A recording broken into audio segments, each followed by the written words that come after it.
To the Village of Mount Pleasant Plan Commission meeting for September 20th, 2023. Sam, roll call, please. Bhatia? Here. Meyer? Here. Washburn? Here. Driver? Here. Riesler? Here. Van Becken? Here. Bozanovsky? Here. All right, next will be the approval of the August 23rd, 2023 meeting minutes. Mr. Chairman, I move to approve the August 23rd, 2023 meeting minutes. Second. Motion and a second. Any further discussion?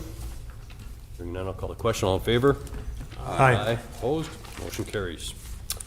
Next, under old business, Ordinance 19, 2023, amending the Code of Ordinances, common procedures, terms beginning with A, specific words and phrases. Robin. Hello. So this is just bringing this back from last month. Just a couple of revisions in the zoning code to clear up some provisions, as well as kind of define some terms that from the Act 16 that just passed recently. This one, terms beginning with A, this is the definition for the term aggrieved, which currently wasn't defined in any of our municipal ordinances. This defines who has the ability to appeal or take suit either with our Board of Appeals or circuit court. And this definition is basically from the state code. So that one's pretty much it. So, and there's a couple of other ones that are later on that we're going to talk about as updates to clear up some appeals, like where things go, so to speak. So any questions on this one? Rob, Chairman Davis, I did have a couple of questions. And I think I overread this on Exhibit A. Hey, Nancy, Yes, sir. can you talk into the mic, please? Yes, of course. Thank Thanks. you. So I'm looking at Exhibit A. And on paragraph E, first sentence, an application will be considered complete and ready for processing only if it is submitted in the required number and form. My question is, the required number of what? And should that say only if it is submitted with the required number of, and I don't know, number of what? To me, it's unclear. Just wondering if you guys. The statutes give, or it's not statutes, sorry, the ordinances give the staff the ability to set application requirements for the things that we're requiring at the time of application, number things, so we don't specify anywhere. It just defers to staff to set the application procedures. So you won't find specific numbers anywhere in here. Okay. And also, I mean, for example, it used to be when we wanted hard copies, we specified we wanted 14 packets to give out to everyone. So to save on printing costs. Well, it turns out that cost us more time than anything else, so we got rid of that, but that's something that we could require a number of. We do require full sets of plans for engineering review. Yeah, it just says, and the number, to me, Right. that is not, yeah, okay, just unclear to me, but I appreciate the explanation. Then, so under Code of Ordinances, Chapter 90, zoning, now, is that still part of Exhibit A? It is, isn't it? Or am I on a different thing now? The aggrieved or person aggrieved? Yes, I'm pulling that up so I can be looking at exactly I'm what on you the are. page after, it's the page where we're defining the aggrieved person. Okay. I was just curious as to, number one, item one, the person who submitted the application for an approval.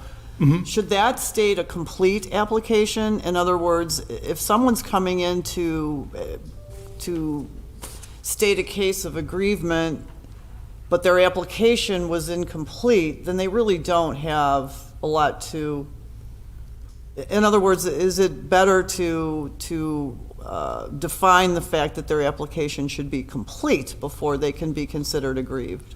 I mean, yes, that's a very finicky one. It's hard to think that somebody would have an incomplete application and kind of need to go through the appeals process unless they're trying to protest what is in that application to begin with.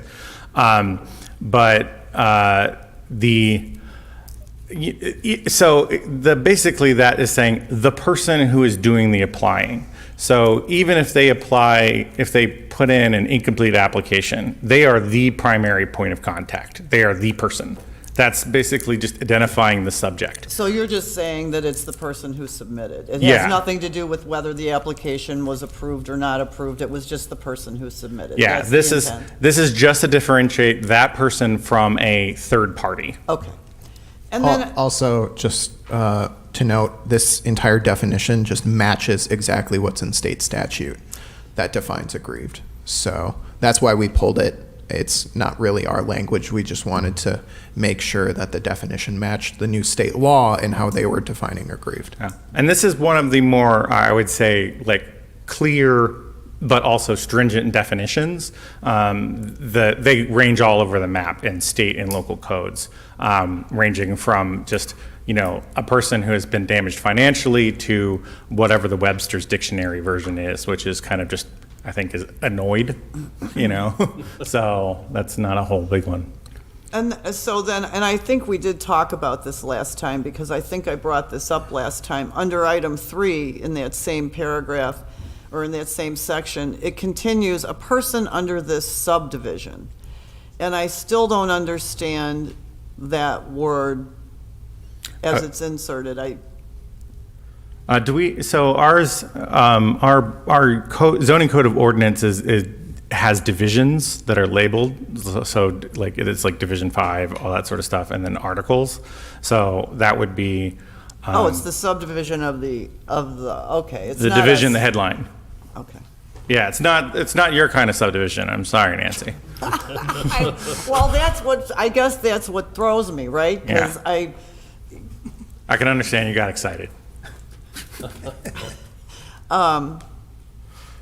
So that wouldn't be hyphenated. In other words, it wouldn't be sub-division. No. Or sub-paragraph or under this. Okay. All right, thank you. That answers my questions. I appreciate your patience. Chairman, I have one question and just one observation. As far as the definition, I know you took it from the state statute. Is there any discretion or interest in raising the bar a little bit higher in terms of defining the aggrieved person? Because, for instance, an example would be you talk about actual damages. Well, $1 of damage is an actual damage. One could put some material standard in there. You could put in language about a direct result of this decision or solely as a direct result of this decision. So if you wanted to tighten it up to not have nuisance appeals, there's, I think, things you could do. I'm sure. I totally agree with that. Our kind of thing is that this is a tighter definition than what we had, and then some of the other ones in Wisconsin State Code. And I wouldn't want to push the envelope to possibly jeopardize that in court, So this is something that is at state law, so going beyond it would be a little bit more risky, I think. And the other thing is the courts, once you get up to circuit court and stuff, that you have to, prove standing and whatnot, and those are strict measures. And having this as the base will only make that more strict. So, and also our Board of Zoning Appeals has 4 cases a year currently, so I'm not too worried about it. All right. Well, I understand that. Secondly, just real quick, can you give me an example of an entity that would fall under this subparagraph 4? I had a hard time, I read it, but I couldn't quite figure out who would be such a person or entity. Yes. So if you are a member of AARP and you have been slighted upon because of your age, and AARP decides they want to step in on your behalf and sue for you, that would be an example of an entity that someone could be a member of that is stepping in on their behalf for a particular issue. I almost read it the opposite, that it would be, in that case, it would be because AARP is an aggrieved party, then I, as a member of AARP, would be able to be an aggrieved person as well. Well, so the other thing is the term person here is a both singular and collective definition of person. Sorry, that is very confusing, but that's how the law reads. But so this is basically, you can kind of see how it plays when it says the person was not organized or incorporated in response to the application. Well, I mean, I can't be incorporated, or one sole human being cannot be incorporated. So that is where the legal definition and what the layman definition are real wonky. But I think it's also trying to get away from like neighborhood advocacy groups that pop up in response to specific types of applications statewide. We're against subdivision X, farmers collective or something that pop up in response to a specific application. So this is trying to clarify that, if you're a local advocacy group for, minority rights or something, and you feel that something is against a fair housing type of approval, you would have standing to apply. But if you're just kind of someone who's popping up just to go against a specific application, that's not allowed in state statute. The response to all of this was a collection of like NIMBY bills that the state legislature passed, mostly regarding housing. So read all of those kind of with that eye, and they start to make a little bit more sense of what the legislators were trying to get at when they were crafting the language. To have more fun with that, with those definitions about residential housings, that is defined as approval. So later, elsewhere when it's referenced, it just says approval as seen in this, and that's specifically residential, like development approvals. And so it's just very confusing. Well, let me know in the future when you have your first instance of that subparagraph 4, and let me know how you do with it. Sure. I mean, we technically, a previous, that something like that was when the Campbell Woods lawsuit, we were sued by we as in Mountain Pleasant was sued by a neighborhood association like advocacy group. So that would have been something that would be under that. But depends on when it was organized and why it was organized, which I'm not familiar at the top of my head. But that would be, it's not in the recent past. Okay, all right, thanks. Mm-hmm.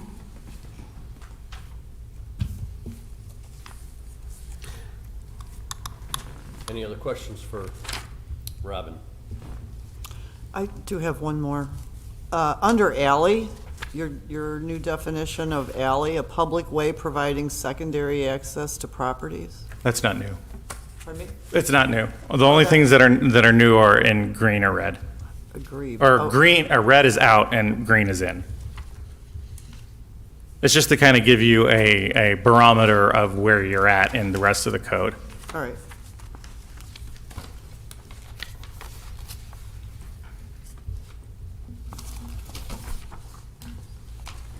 There's no other questions?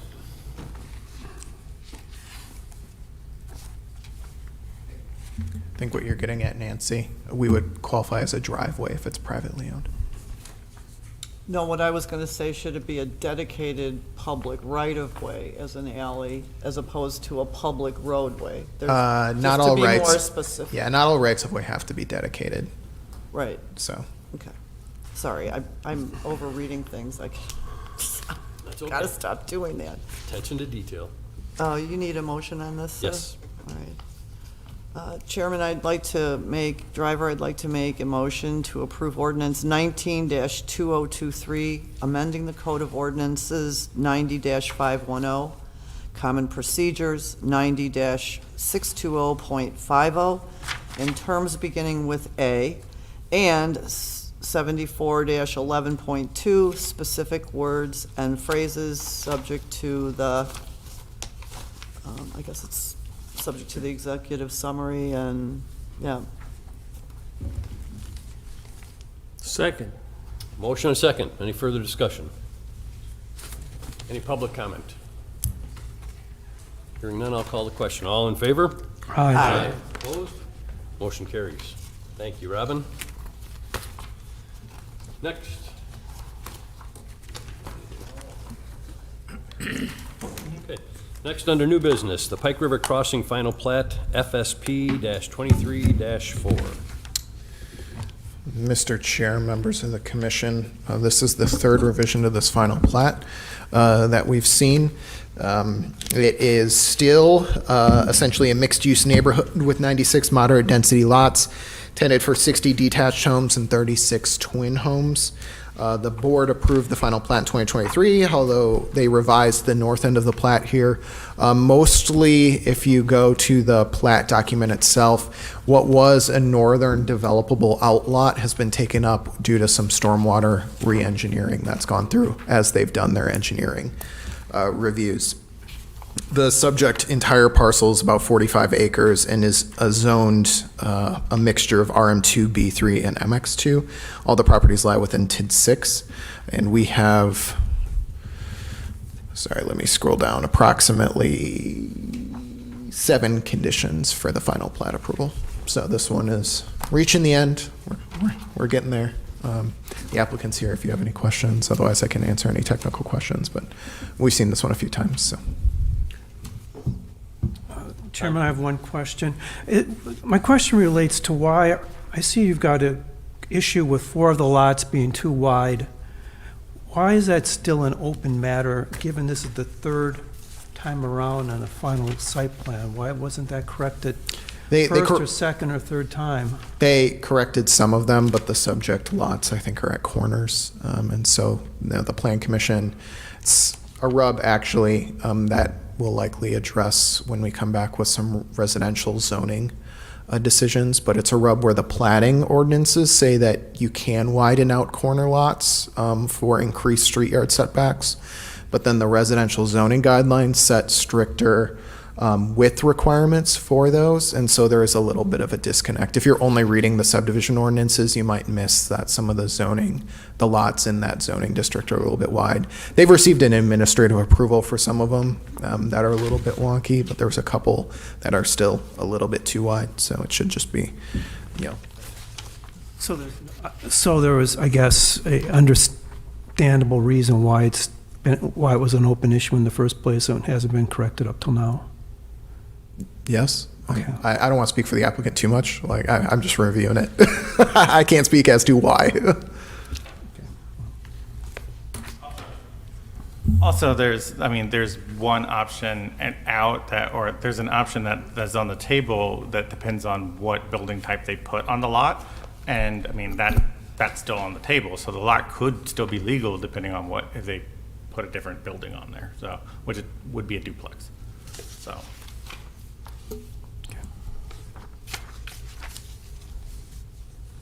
Chairman, I looked at those lots myself as I was reading through the comments, and I would say that, you look at the lots in question, and they're on a curve as well as a corner, and I think the additional width is only going to help the building. And so when we have that 15% requirement, that we allow them to gain an extra 15%. If we have to go to 16 or 17% on those curves, I think that's only of benefit to the plat. In other words, I don't want to see them have to come up with some weird-looking building just because they were at 16% or 17%. This is a dense subdivision, and having that little extra room at corners is better for the sidewalks, keeps the road away from the building a little bit, and typically, that wouldn't bother. That doesn't bother me at all. I think it's better for the building. We just don't have the ability to approve it that way, per ordinance. There's no 16 or 17 kind of fuzzy thing. It's That hard isn't at your 15. administrative approval? It stops at 15%. The delegated authority of the Plan Commission Village Board have given us is up to 15%. And you guys, and I put that in the conclusion and summary as basically, you guys have an authority to approve other things, but it's basically what you would require for a variance. Like, there has to be exceptional circumstances, yada, yada, yada. So you have the power to approve that, but you have to kind of say what exceptional circumstances there are so that you are excusing that lot from the requirements.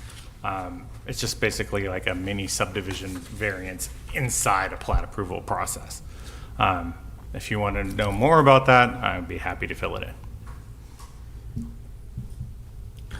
Just one other, I guess, request for clarification. At the bottom of page 7 of the executive summary under fiscal note, in the first sort of tabulated numbers, it says land market value, I assume meaning today, $18,400 is the value of the entire parcel? Yeah, it's all farmed. So due to our awesome ag exemption through the state legislature, we artificially lower the value of ag land to almost nothing. But I would think it'd be more accurate to say land assessed value now, not market value. I mean, you use the word market value, that land would sell for a heck of a lot more than $18,400. Sure, and I'm sure it did, but the it's just a general spreadsheet we apply, so not every property is an ag one. So, that's why it says market instead of this one, is because that's a circumstance. Artificially low land value is a circumstance that would only apply to ag. So the standard spreadsheet that we use to do this is, that's why the wording is in there.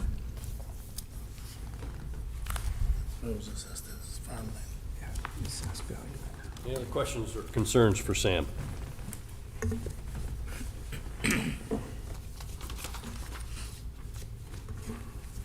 So you all can approve the plat, and if you'd like to strike the condition regarding those lots 16, 17, 25, and 26, or make the recommendation to the village board that they should approve the slightly larger widths, you can do so. That's just something that, as Robin said, you'll have to cite, kind of specific reasons of why you're going through that process and why you'd make that recommendation. Or you can just say, like, no, those ones don't comply. Like, just move the lot lines around a little bit. It's up to you. I think functionally, like, we don't truly have an issue with those lots. So Okay. yeah, it's, we're talking about like 5 feet in some of these circumstances. So we're not trying to be super hard. It's just where our authority ended. Right. Okay. So Chairman Driver, I would make a motion then if there's no further discussion. Would the applicant like to speak at all? That's okay. Let's get them. Dan Shop with Bear Development, 4011 80th Street, Kenosha. We would respectfully request for that condition regarding the lot widths to be removed, if possible, today. We understand the intent of the ordinance, but in certain circumstances, when you're dealing with land and street frontage, sometimes you just run out of room, and that narrowing those certain lots doesn't give us the ability to create another lot. So the only option, we've already gone through administrative appeal on some of these to allow a wider lot. The only option left for me to do is to create like very small outlots to reduce the width of those lots. It just doesn't make sense. If we have this extra room on these particular lots, we can build a different product. But requiring them to be narrower the only solution left is to create a 5-foot strip of an outlot, and it just doesn't make sense.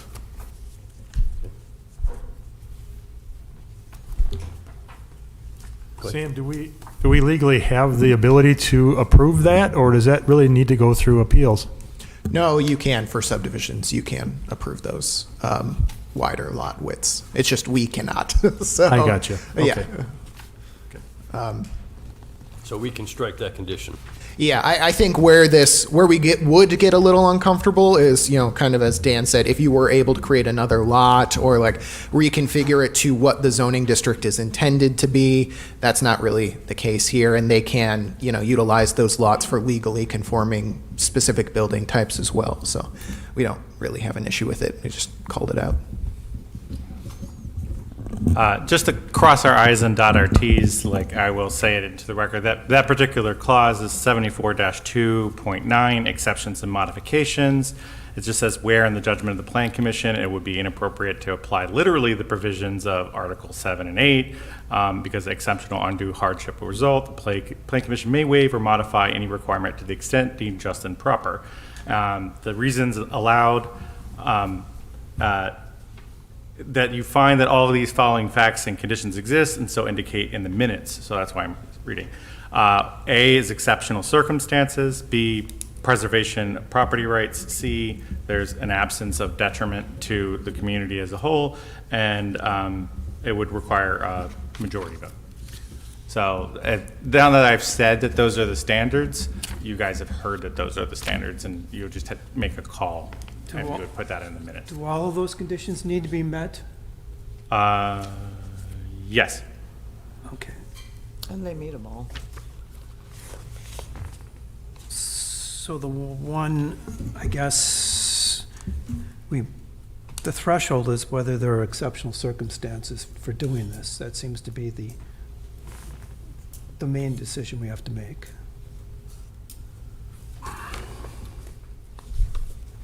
Certainly, So I think there's practical reasons for doing it. I don't think there's any detriment.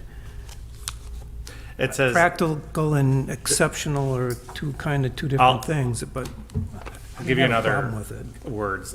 Exceptional circumstances. There are exceptional, extraordinary, or unusual circumstances or conditions where a literal enforcement would result in severe hardship.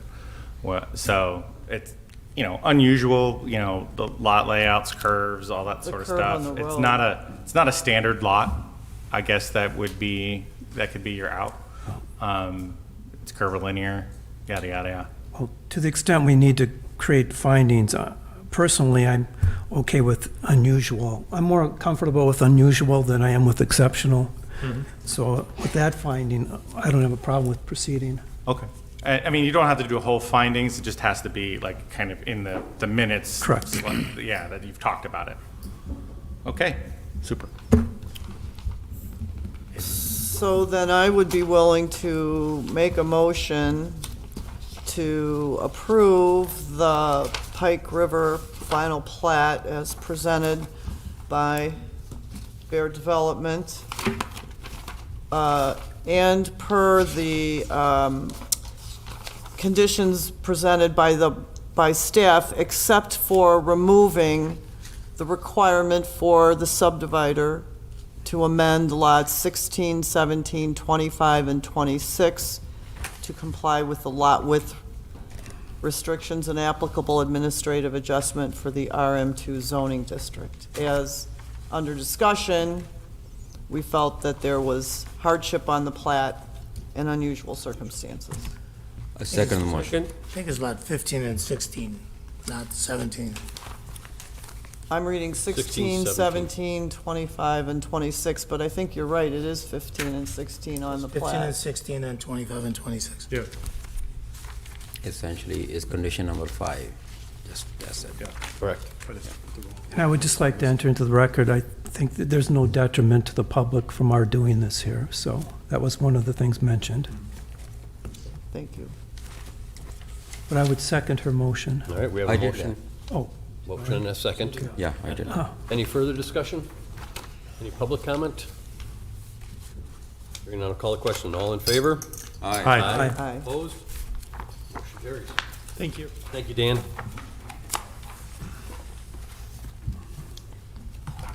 All right, next will be 4800 90th Street Site Plan Review, SP 23-20. Mr. Chair, members of the commission, the Microsoft applied to update the approved site plan for the first phase of the Microsoft Data Center development. Village approval of this application, in coordination with approved building permits, will allow them to begin footings and foundations construction across the 215-acre southern portion of the property. Per the applicant's narrative, they will likely return to the Plan Commission Village Board with updates to aspects of the site plan as they continue the design and construction process. We recommend approval of the site plan per one condition. That is, there is a 30-foot wall that they're using for both screening for outdoor storage and work areas, as well as noise abatement, for which they need a zoning variance. They applied for that and will be at Board of Appeals later today. So your approval should condition on that Board of Appeals grants them the variance for the 30-foot wall. Otherwise, that'll have to come down to 10 feet. Did you mention that in the notes? Yes. Of course. Okay.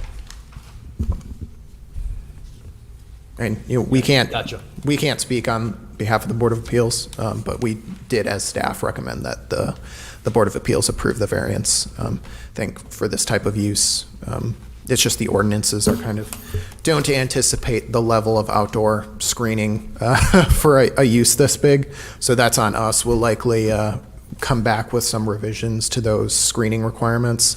But for the time being, the only way to get a 30-foot wall to use for screening and noise is a variance. So we understand what they're trying to do, and it makes sense.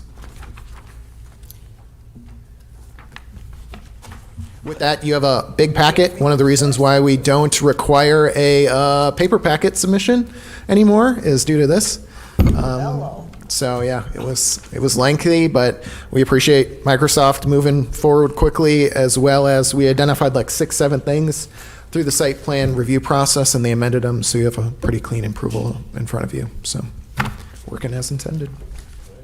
Chairman Driver, I just had one question. I was looking over the plans this morning, and it was very early, and my question is, where is this wall going?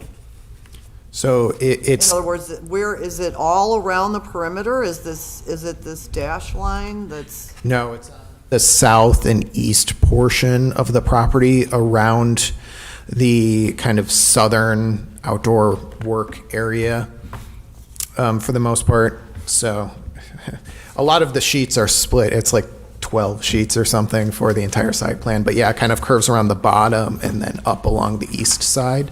And it's about a third of the way into the property. So there's a full landscape buffer, and then mostly either like a large berm or stormwater ponds, and then a wall. So it's like well into the property before you get to the screening things. That's what I thought when Yeah. I looked at it. I didn't envision it up against the road. I think that would have been my only, kind No, of it's visual not moment. like the utility substation that is closer to the Foxconn site. This one is pretty far into the property. So you'll be looking through a variety of landscaping and other stormwater features before you'll likely see the wall, particularly while the landscaping is kind of fresh, but over time, obviously that'll grow in and it'll become less noticeable in the site in the long run. And is it around the entire building?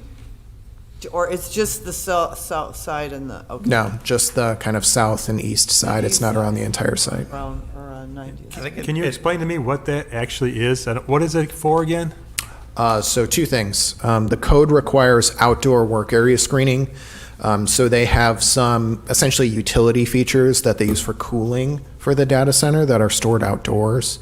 In kind of a yard. It's that southern yard that's adjacent to the buildings. That equipment is 10, 15 feet off the ground in certain circumstances. More than that. Are they like cooling towers, or is it? They're I mean, chillers. Chiller, okay. I'll answer the code part. Yeah.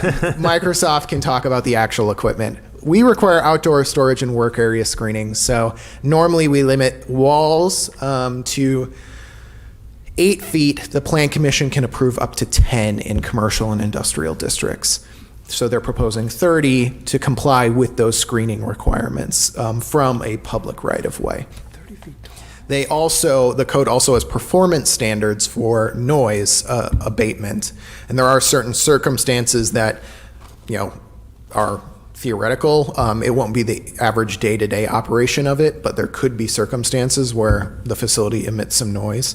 I'll let Microsoft speak to that, and this wall would help mitigate those circumstances if they did arise. So it's doing both of those work.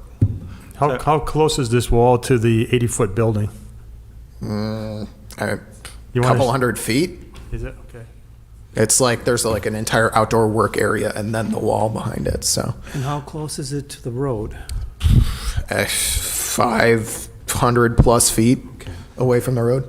So if you, to give it what is back there, so if you guys go to the medical center and in Wauwatosa, so across from the medical center, like at the Ronald McDonald House, and there's the bridge, back there they have their sort of environmental unit, and they have these chillers.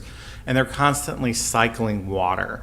And in order to kind of achieve a stasis environment without a lot of outside particles and keep it cool, they basically cycle water through and cool buildings.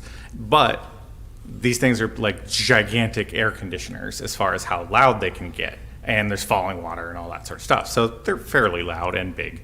But that's, what they are. I'm not a super expert, it's just I'm a dork on those things. All right. So that's why we require it. Everything else meets. They have pedestrian access to all the buildings, everything else per code, bike parking, et cetera, et cetera. Going on KR, it's pretty well bermed right now. I would think you would not be able to see too much of it. I don't know what it's like from Brown Road, but. Yeah, probably the best view of the entire thing would be as you're going over the train overpass, you'd have a view into the site. So that would be, post-construction, probably the clearest view anyone would have, and this will still screen it pretty significantly. The code would not require that we screen all available views from that train overpass because that thing is like 50 feet in the air. So, this is going above and beyond in multiple ways what they would, need to do per ordinance. We only require a 6-foot wall per ordinance for this type of stuff. So they're going way above and beyond. They just have to ask special permission from the Board of Appeals to do so. Sam, I have a question about the traffic flow.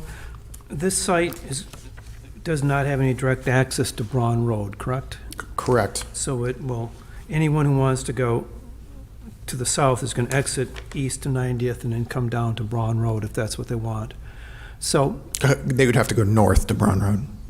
I'm sorry, down to KR. Yes, With respect to south to KR, KR. but there's no access, I'm sorry, I'm more concerned about KR. So no direct access to KR, correct? No, not as part of the site plan. There is like a small utility access point that's a little bit closer to KR, but main traffic, 99% of the traffic will go in that main entrance, which has a security gate and, a drive and an internal parking lot. So when staff and DOT are all comfortable that the traffic to the south at 90th and KR can accommodate with the traffic? Yeah, they did a full traffic impact analysis for the entire site, so not just this, but projected development on the north site, and everything was fine.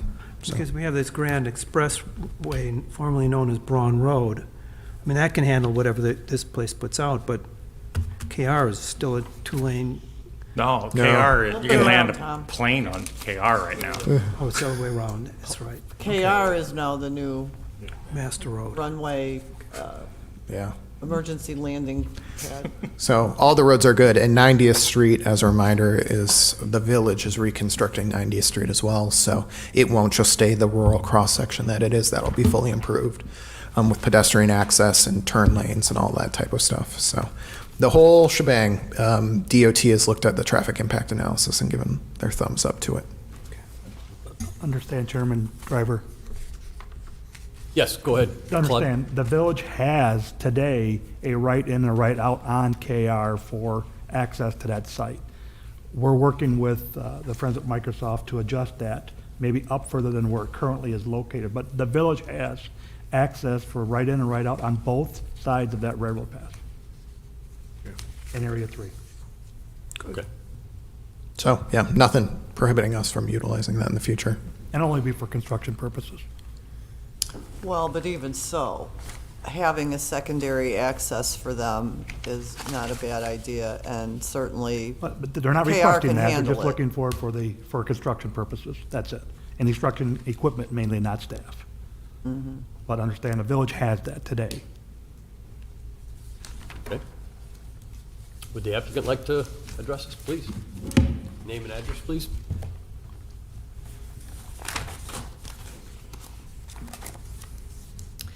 All right, Morgan, Ireland, 1 Microsoft Way, Redmond, Washington. here on behalf of Microsoft, and I've been sort of squirming in my seat, anxious to answer some of the questions that have come up.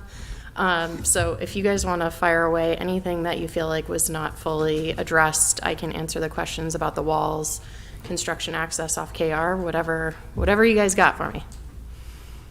Well, you were talking about what those chillers are or whatever. How tall are those then? I don't know the exact height, but I know in your packet there are some rendering views that show a to scale drawing of those air handling units. Robin's correct. We're doing both water chillers and air chillers for the large building. They're tall. They're big by necessity. The size of that building and the amount of equipment that will be operating inside of there generates a lot of heat, and so cooling is kind of, the primary. Cooling and electricity are like the primary considerations for a data center. So the facility is being designed with all of those equipment yards to accommodate the cooling needs for the load of that data center building. Now, is that 30-foot wall request in regards to both visual and sound abatement? Is that why you're doing it? Correct. Okay. So along the east side where we're proposing the wall, that portion of the wall is primarily for the sound abatement. We have the one kind of longer linear data center building that runs parallel to 90th. That building, and actually all of our data centers, have backup generators that only operate during power outages. So, we guarantee to our customers greater than 99% reliability of our data center sites and our cloud services. And so in the case of a power outage, the backup generators would kick on, and that is really the primary noise source. And so we design our facilities to meet kind of the worst case scenario operating condition. So imagine like a power outage on Black Friday, right? So it's our peak utilization times combined with a power outage where we would need to run all of our generators, all of our backup generators at full load. So that's why we have the 30-foot wall proposed along the east side of the site, so that we can meet the noise ordinance under that worst case scenario operating condition, which happens very infrequently. And then the south side really is primarily for screening, and as Sam mentioned, with the elevation of KR going over the overpass, trying to provide as much visual screening as possible with that wall. But we really are kind of taking a layered screening approach. So we have the wall that's in closer proximity to the buildings, and then we have the landscape screening exterior to that, closer to the road right-of-ways. So really trying to minimize any visual impacts that you would see from a public right-of-way. Okay, so in other words, you're basically saying you've got to go to 30 feet in order to meet our noise requirements as well, correct? Yes, under the worst-case operating scenario. Okay. So, yeah, Morgan, I guess the question would be, in your other facilities, do you have to go typically 30 feet? Or is it just that our noise requirement is pretty high? It depends on the local noise ordinance. It depends what the decibel thresholds are. We have certain locations where overnight noise thresholds are at 45 decibels for off-site receptors. That's incredibly low. So, it really depends on what the ordinance allows, and then also our proximity to sensitive receptors. So the closer we have residences or other, sensitive receptors to our site, the more sound attenuation and more design considerations we make for noise. A 30-foot wall is not unheard of for our sites, though. Okay.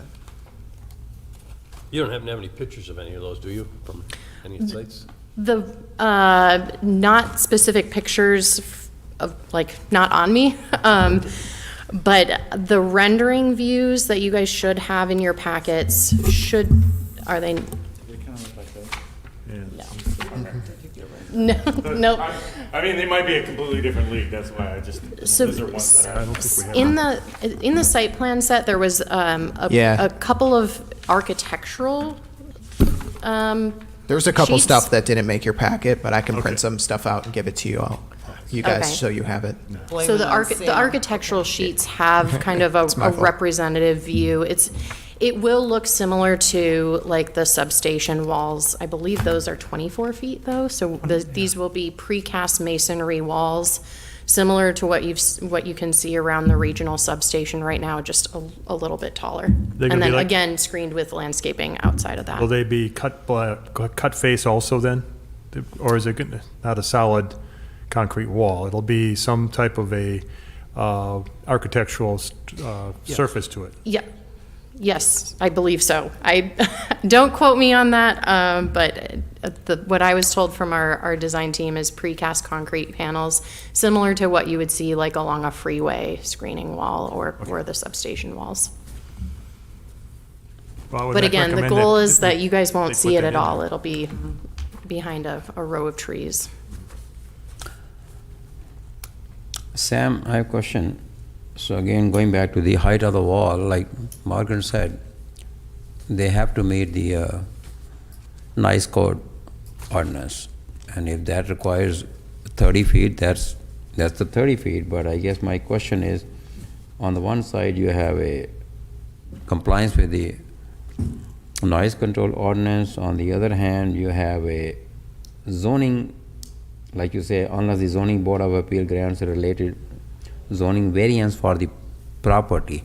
So shouldn't that condition be whichever is the worst case, or, because, on the one side, so you probably have, like I said, 10 feet is the height, but on the other hand, if the 10 feet doesn't meet the noise code, then you have to build the That's 30 just foot. what you don't need to worry about any of that. You all can just material of the wall, good, height of the wall, not your decision. So I wouldn't worry about it. That's the Board of Appeals job to figure that out today. Honestly, you can't approve or deny this thing. No, I'm not going with the approval or denied. My comment is, like you said, it is zoning board of appeals. But why the condition is there in the first place? Because they have to comply with the noise ordinance. Yes, but the height ordinance, there's things that disagree, and so they need that's what the variance process is for. They need a variance for the height of the wall. We can't just say, to comply with one, you get to ignore the other. Right. That's the what I'm- argument that they have to make in front of the Board of Appeals. But that's where my comment was, it should be the worst case.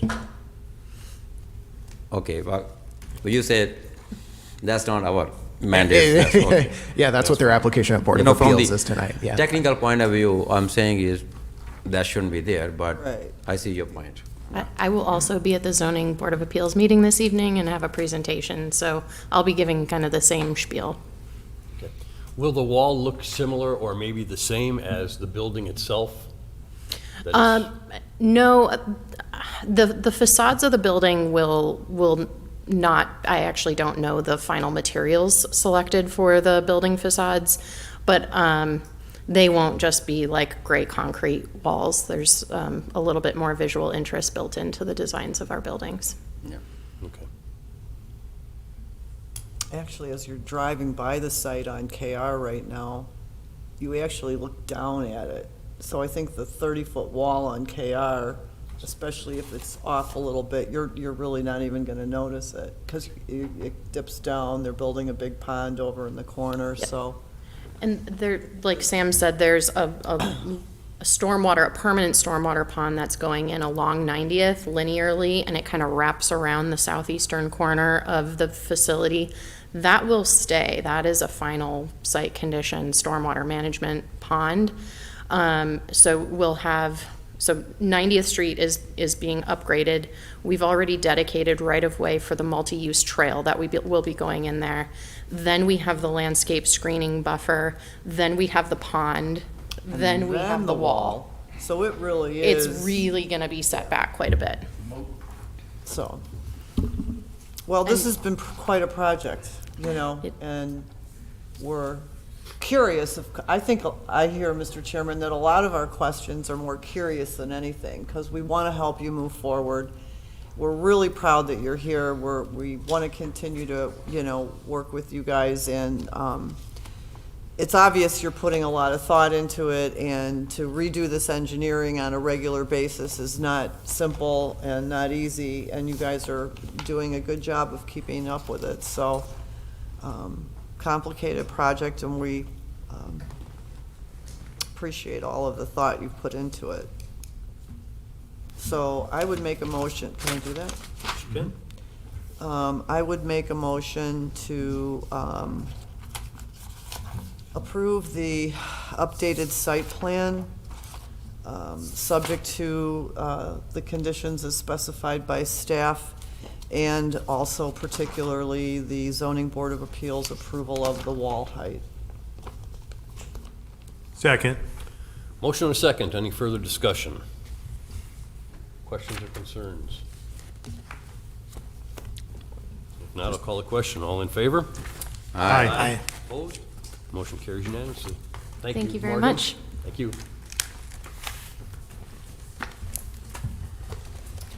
All right, next will be Hansche Road Certified Survey Map, CSM 23-12. So we have a parcel that's currently zoned RL1 along Hansche Road that Ed Possing wants to cut into just 3 developable lots. Pretty standard CSM along Hansche Road. They're dedicating the land for the public right-of-way for Hansche Road, so that'll clean up that. We only had one condition on the application. That is, we require a 50-foot easement along the rail line where people can't put structures or access it or things like that, which is required by ordinance. So we specifically called that out. But everything else in the application looked good. All right. Sam, is that 50-foot, is that unique to this project, or what's the basic? It's required for things that, land divisions that lie along rail lines. Or access limited highways. So one of the conditions on the final plat approval from earlier in the meeting, that's along 31, which is an access limited state highway. Same type of restriction applies. So no access points, can only be landscaping. You can't put structures there, et cetera, et cetera. So it's triggered by the railroad. correct, in this case. Thanks. Is this to staff, Chairman David, Driver, this isn't the same property that was looked at quite a while ago? The people that wanted to build they were going to build a building on it, like a No, that's the one directly to the Close south. by. It's close by, but it's not this property. down the street. Yeah, no. Ed has owned this property for a while, and he was dealing with, there's like a very large sanitary sewer interceptor that goes to the plant in the backyard. So there's already a 40-foot easement on it, so we're kicking it out 10 feet due to the rail line. But he was just working through that with engineering to make sure that the sewer easement was recorded properly against these things, because that's one sewer main that no one wants to mess with. It's probably pretty deep, though, too. I would assume, I think it's like 30 feet deep. It's a big easement, so yeah, it's But better to stay it's away. down there, yeah. So I don't see any notes as to wetland delineation. No, it's all clean. It's all good.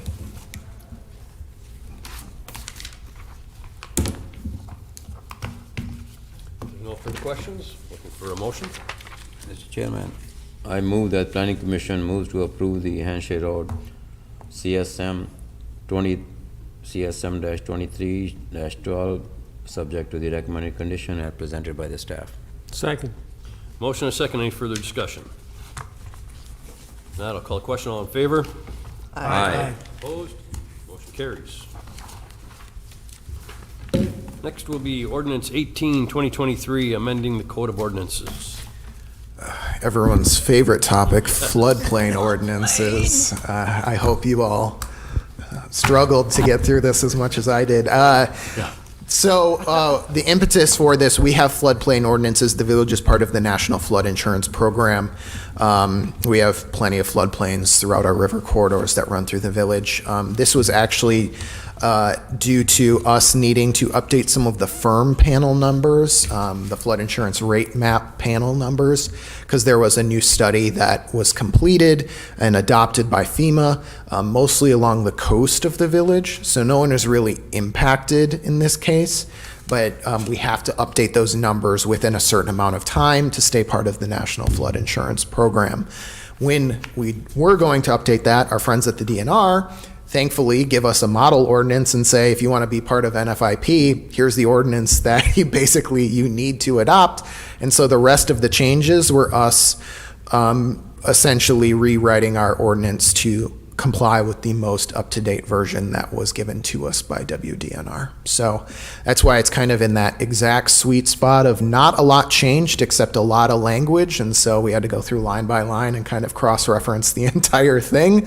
But from a practical standpoint, the actual where floodplains are impacting people, this doesn't change that at all. They're all the same firm map panels except the ones that were updated along the bluffs, which are high enough that they don't really impact a lot of people in Mount Pleasant. The only new part of this, sorry, I should highlight, is there is now a coastal floodplain district.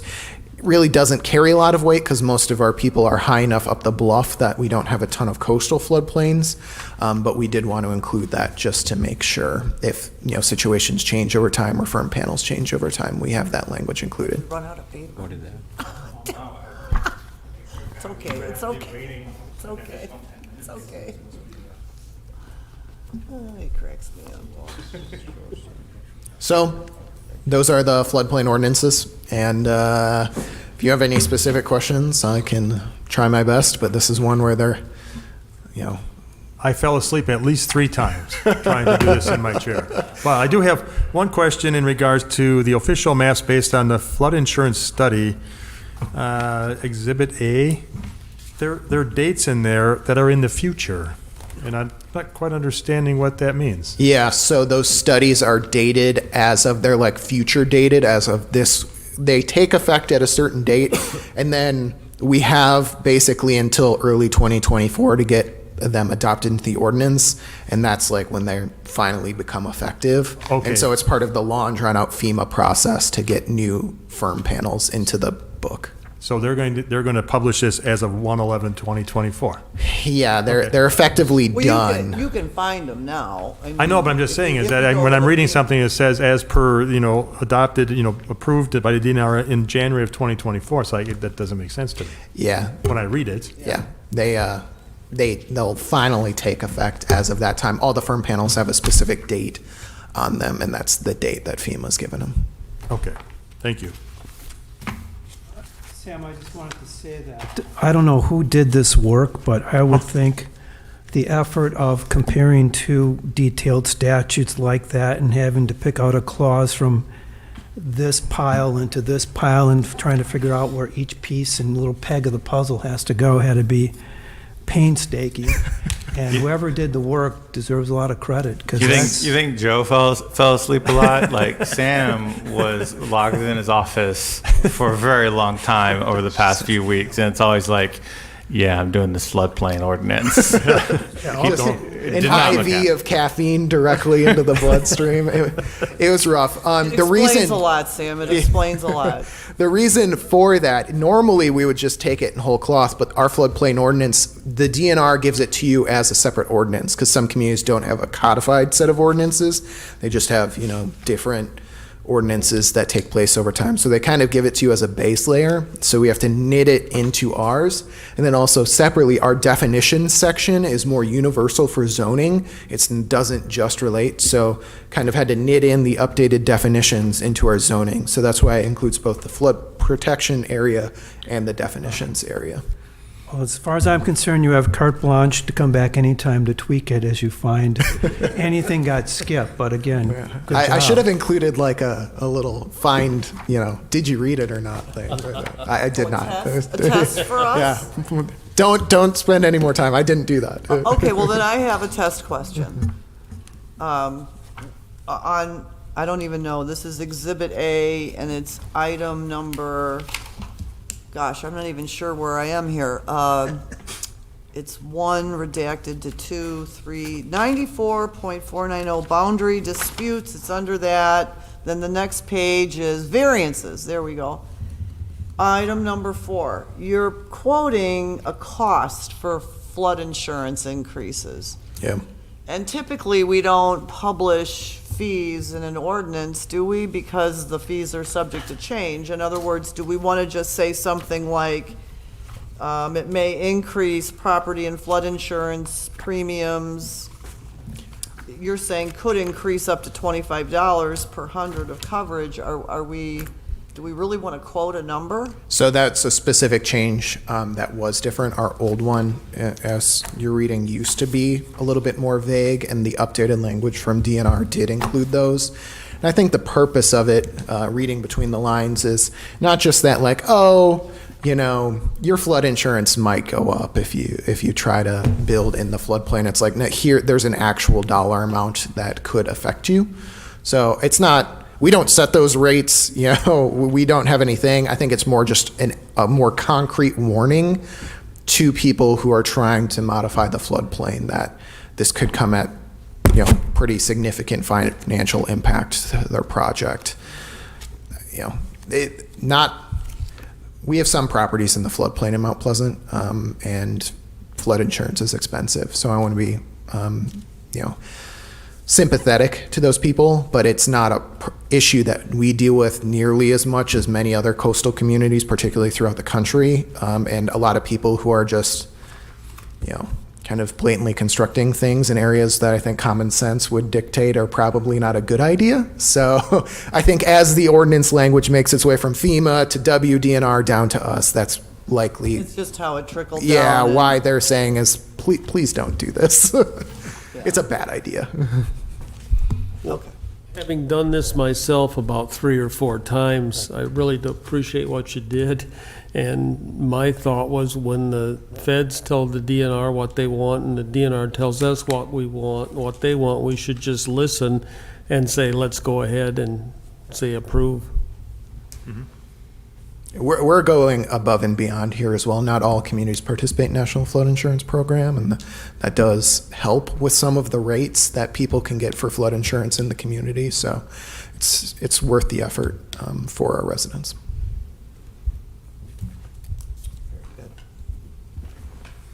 So we need to approve. Yes, we do. Well, I'll be happy then to put Sam out of his misery and make a motion to approve ordinance 8, let's see, is that right? 18-2023, amending the Code of Ordinances 90-490, flood protection, and 96-620, terminology. Second. Motion and a second. You want to talk about this some more? Any further discussion? Hearing none, I'll call the question. All in favor? Aye. Opposed? Thank you, Sam. Good job, Sam. That was not easy. I look forward to not doing that again for like 5 years at least. All right, then we'll come up to Robin with discussion regarding draft zoning text amendments. Yeah. So I caught this after the last one is that, so there were several amendments that were reviewed for the first go around last month and didn't make this one. Why that happened, not really quite sure, but it's not like we needed to put anything more in your packet. Same goes for local area plan 5, by the way. You know, just you had a lot on your plate this month, so didn't even want to bog it down. Also, not quite ready. Anywho, so these are a couple of updates. They're all pretty minor. So the first one is of the site plan applications, so site plan review. It is an adjustment for administrative site plans. So administrative site plans are the ones that are not gone to Plan Commission. They are approved by the Community Development Director. They are by right projects under 5,000 square feet or recently approved small multifamily or just multifamily that meets the zoning and all that sort of stuff. And so if somebody wanted to appeal that, right here, it had said that appeal went to the Plan Commission. You guys are not an official appeal body that would, kind of takes things quasi-judicially, all that sort of stuff. So that would go to the Board of Zoning Appeals. Much like in the next sentence, that also goes, so it didn't clarify that it went to the Board of Zoning Appeals, but that's where it goes, according to state law. So it's just treating that the site plan is the same. Whether the final approval person is Sam, who's given that authority by you, or you, the Plan Commission, an appeal of one of those goes to the Board of Zoning Appeals and continues from there to circuit court if so chosen. So that was that particular line. The next one is in the conditional use chapter. That didn't have an appeal clause at all, and I think that was just an error. So at the very end, I put in the review by court of the record, and that basically is the current law according to Wisconsin Act 16 is basically saying any conditional use approved, somebody who is denied can appeal directly to circuit court, as well as nowadays, sorry, I'm rambling, but Act 16 clarified any conditional use application appeal can be designated by the locality to go to circuit court. And that's what we did here, with the exception of administrative appeals, which, for those of you still paying attention at home, is basically an objection of a very specific legal ruling or interpretation or decision by staff or an administrative official that's saying, hey, you did this law wrong. It's a very limited review of what that is. So that is still applicable. Okay. So, and then the last part is the clause on appeal of administrative decisions, which is, I just mentioned. We just adjusted that just to get some line with something within state code saying that the appeal must be filed with in state law. It says the appeal must be filed with the officer from whom the appeal is taken. So ours says community development director. Well, there is instances where you would be doing an administrative appeal of an official that's not the community development director. You could be doing one of the village administrator. You could be doing one of the public works director or anything like that.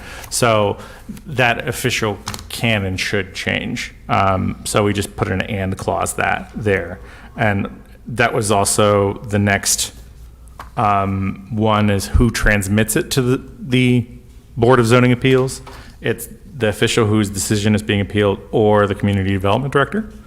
And then we have a clause that says the Board of Appeals must hold a hearing to consider the appeal. I added a time of 45 days. So that is consistent with state law, is that clause exists in state law and says within a reasonable amount of time. Within 45 days from when? 45 days from the application. Okay, I suggest you might want to say that. Because right now it's sort of open-ended. The hearing must be within 45 days. It doesn't say 45 days from what. Well, I mean, I can put that in there, but I mean, the earliest possible day that they could ever apply would be when they submit a completed application. So I can, if you want me to elaborate, I can. But just an ambiguity that I think you might, if you know it's 45 days from a specific event, just say so it's covered. Okay. It's my suggestion. And you're comfortable the 45 days is enough time to actually hear it? To get Yeah, that's notice the and everything else? Yeah, that's the period of time, standard time frame we give for any of our reviews, whether it's zoning board of appeals as it stands or a rezone or anything like that. For example, our deadline would be today to get on next month's hearing.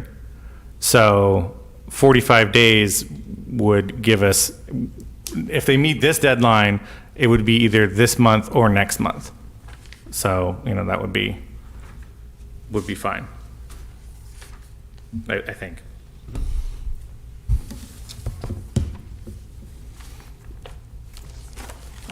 And then the last one, it just says, oh, that's a typo as well. So this was the section was on appeals of administrative decisions, and then the end says any person aggrieved in a zoning variance case. This isn't about zoning variances. This is about something else. So we changed that, and that's a typo. So exciting stuff, I know. I thought the same thing. Yeah. Just got a couple of things in regards to, go back to the Division 90-540 review. Just some typo things. I don't know if you want to, and also under 90-540-.40, down on the bottom, is the first page of this review. Solar energy systems under 100 megawatts. Do we also want to add in that 40-acre provision that we approved last month, that we request to be put in? Would that be going there or not? So I don't think this is, I added a couple of clauses that I knew were going in, but I was drafting this before that had gone into the written code. So if that was what we approved last month, that will go in. Well, we approved it in the meeting minutes today, so I think that's what we had agreed to. Yeah, so. Okay, so you're going to go back and do this over yet? So that wasn't the part that's being changed. Okay. That's just for reference to show where we are in the code. But I had basically downloaded this from the code as it exists right now on our website, and that hasn't been updated yet. It takes a couple of months for it to be live within the text. Got it. Thank you, though. I appreciate your vigilance, keeping us on our toes. Any other discussion?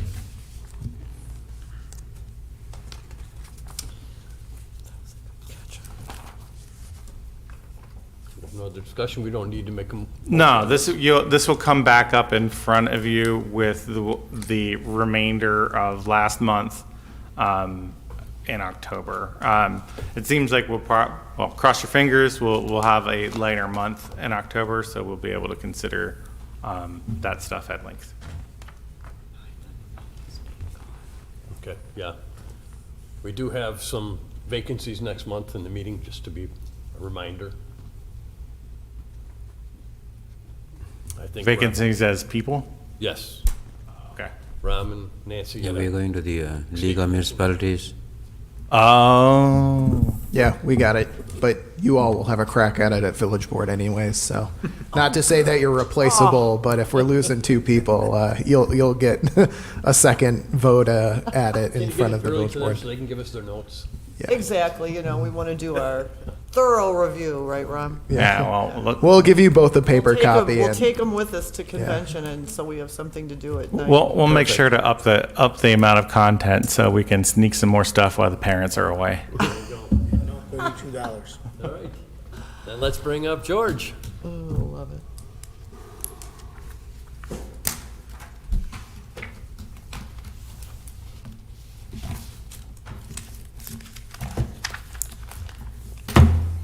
George, you're not amending any codes, are you? We're going to cover Parks and Rec terminology so you guys understand things a little bit better for all my future presentations. So give me about 45 minutes here. All right, so I'm going to provide a quarterly update, I think. I don't know, Sam, did you touch on how we're doing this now? So it's going to be a little bit briefer than what we'll do for our end of the year reports. So just going to cover the last 3 months for everything for our department. I'll cover the photos in a second, but our recreation software was launched, as everybody knows, so I want to provide an update on that. We have over 800 households signed up with over 1,600 members for the software. So we're very pleased with the amount of people who have signed up. We're very excited for next year because now from the recreation side, we have an entire database with emails and phone numbers and much more better ways to communicate and get the information out so we can get people signed up sooner and we can be better prepared. And we heard an overwhelmingly positive experiences throughout the summer. So speaking of the recreation programs, one program I want to highlight is our playgrounds program. We saw a 16% increase in participation. And we also saw a significant amount of increase at our drop-in program out at Polzine Park. For those who aren't aware, we get a grant from SC Johnson each year to help offset our staff costs down at Polzine Park on Mead Street. So we staff leaders there in the afternoons, Monday through Thursday, and kids just from the neighborhood drop in. They don't pay or anything. It's a service that we provide. And then we do some joint events with like the Cop House there. So it's a really great service to the community. And we were happy to see, compared to where we were at last year, a lot more kids were participating. So I just want to give one plug for an event that's coming up. Our Trunk or Treat event will be at Campus Park on October 21st. We will still have our vendors set up in the parking lot rather than in the actual park, but it's going to be our first kind of showcase event out there for those who maybe haven't seen the park. If you've ever attended this event in the past, it's been primarily in this lot back here at Village Hall, and we easily get over 1,000 people who come through there. So we're looking forward to having everybody see this beautiful park for the first time. So speaking of Campus Park, I did put a couple of photos from one of those recent storms in the last few weeks where we had some nice rainbows that were over the top of the park. So we were able to have our playgrounds program out there about midway through the summer. Very positive feedback from that. We were able to have the same age groups at the same site, which parents really appreciated. So we generally have our programs run from 4 to 8 years old, and then there's 8 to 13-year-olds. So now the parents were able to drop each kid off at the same site, pick them up at the same time, and I think that's part of the reason why we saw this bump in registration. So this past weekend we we permitted a pickleball tournament.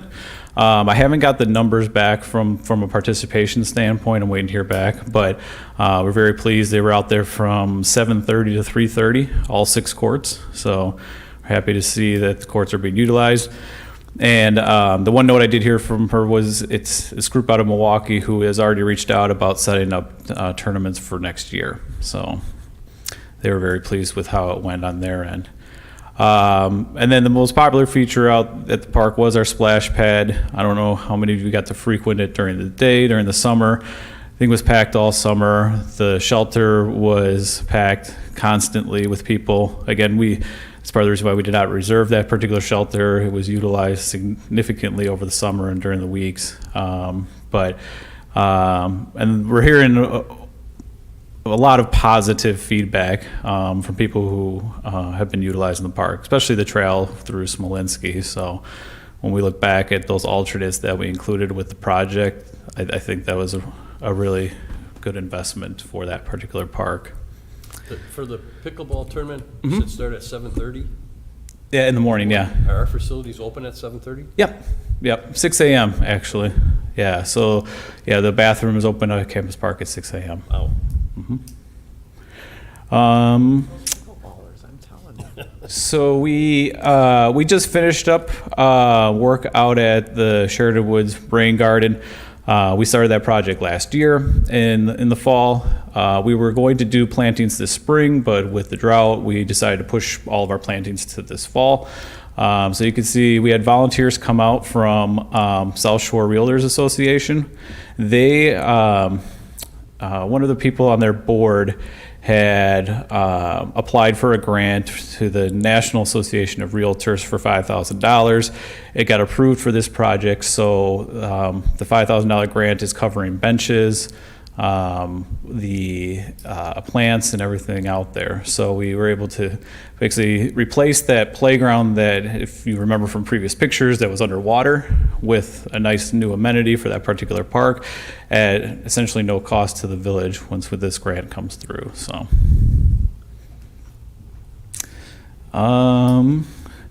Just a couple other items. We're very happy that we've got a new parks vehicle, a nice white 1-ton truck, if you've seen that around the village. Our parks building and parking lot has finally begun construction just last week. So we're hopefully, I believe the timeline is that should be done by the first week of October. So that will include all the additional parking at the trailhead on Old Spring Street, and then doubling the size of our parking lot over at our building. We updated pavilion lighting at Smolinski Park, and we're getting ready to submit our mowing bid for the next 3 years. So the last note that I do have is a little bit bittersweet. We have a retirement in our department. Glenn Hekabovich, he is our main staff member for the Parks Department, is retiring. And for those who haven't had a chance to meet Glenn, I've been in this field since 2006. I've never worked or had an employee has worked as hard as this gentleman has. When you go look at our parks, he essentially is the sole reason why they look so good. You know, he's our only full-time staff member. He's going to be very difficult to replace. I'm working with Bob Bowers on kind of a celebration for him. I think he had only been here a couple of years before I started, so 6 to 7 years. Joe, does that seem right? Okay. But if you happen to see him out and about here in the next week and a half, just congratulate him on his retirement. Again, you can talk to anybody around the village. He's one of our more irreplaceable members of staff. So just want to give him a nice little shout out. George, is he the gentleman that is going around after the parties and cleaning up the shelters and stuff? Is that who I'm thinking? So he has, yeah, especially this time. I mean, we have a lot of DPW has been helping. We do our seasonal staff, who usually handles all of that from on the weekend standpoint, but all throughout the weekdays, yeah. Slight fellow with glasses. Yeah, I'd like to make a couple of comments because Glenn has been invaluable to the parks. He has, when he started here, that was back in the days, obviously before yourself, and he was available for us. And my wife was at the time was the chair of the park commission, and when we needed something to get done or notice something, you know, we would send him a text and he would respond immediately. And a lot of the stuff is safety issues. I mean, he's done concrete work. He's put pads in. We put benches in together. He's been invaluable. And again, I'm really sad that he is leaving, but it is not what as sad it as is. me. Not maybe, but yeah, I mean, if we ran through the list of things he's accomplished for this department, we would be here for the next 45 minutes at least. So. Is there any type of recognition we're going to do outside of a party or something, or? I don't know. I don't. Like I said, I'm working with Bob on that. I think just he's only been with the village for about 6 years, so I'm not sure how that works. But again, we'll celebrate him appropriately, at least from our department standpoint.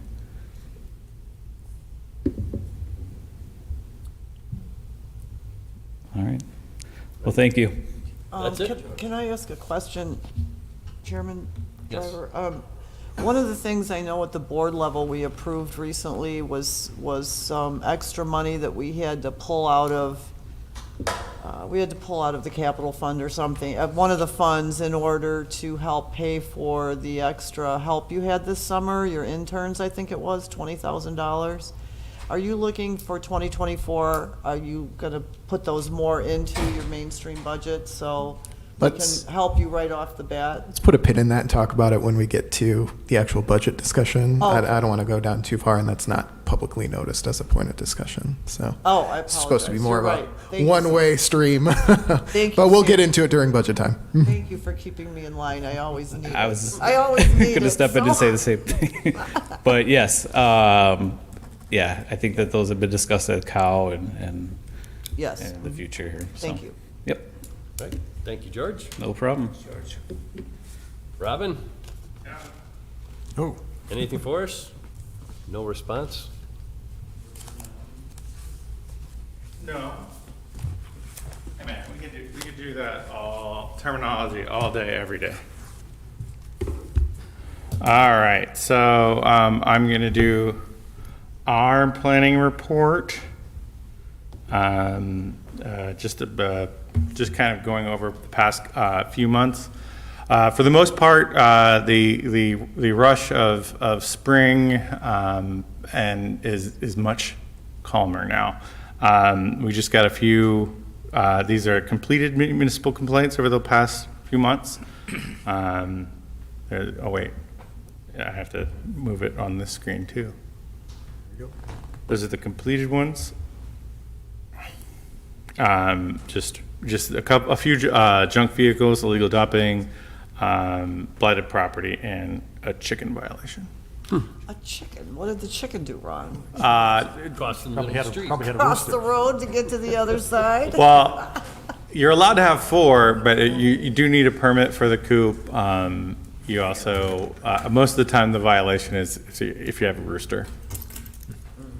You know, then it's time for chicken nuggets.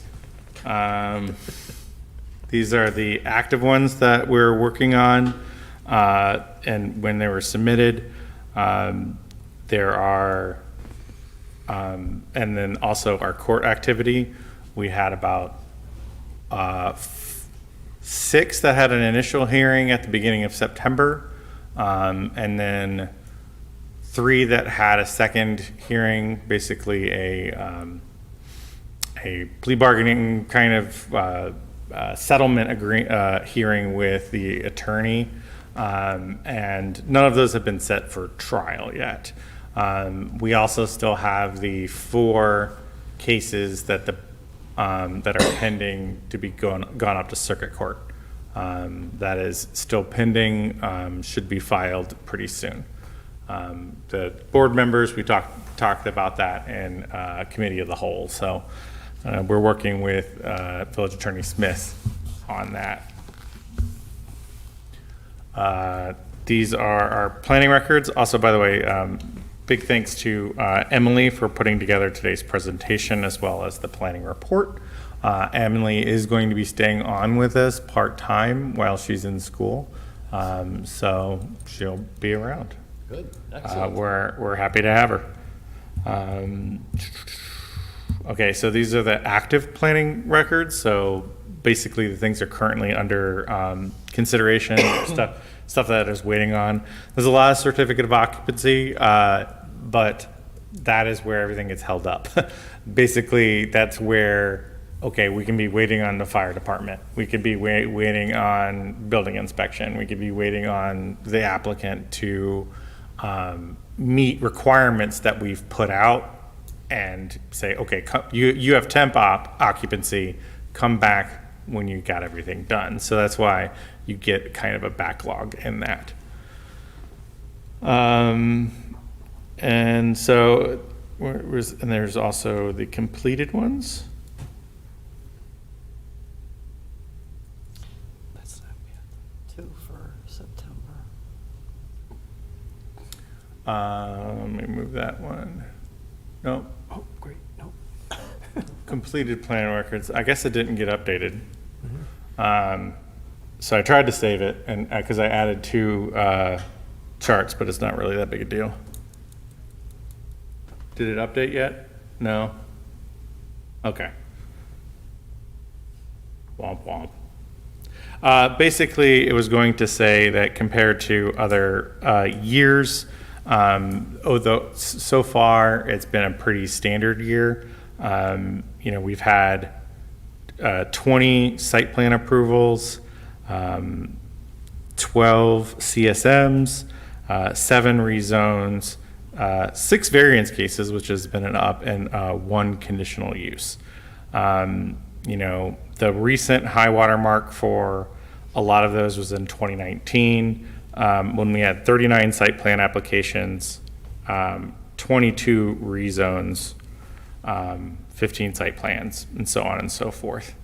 And I also made a chart, which didn't get on here, but also charted how much time we've spent in planning commission by year. And I'd let you know that we're on track for a net decrease of 5 hours from last year and a net decrease of 17 hours from 2021. 2021 was there was probably a backlog.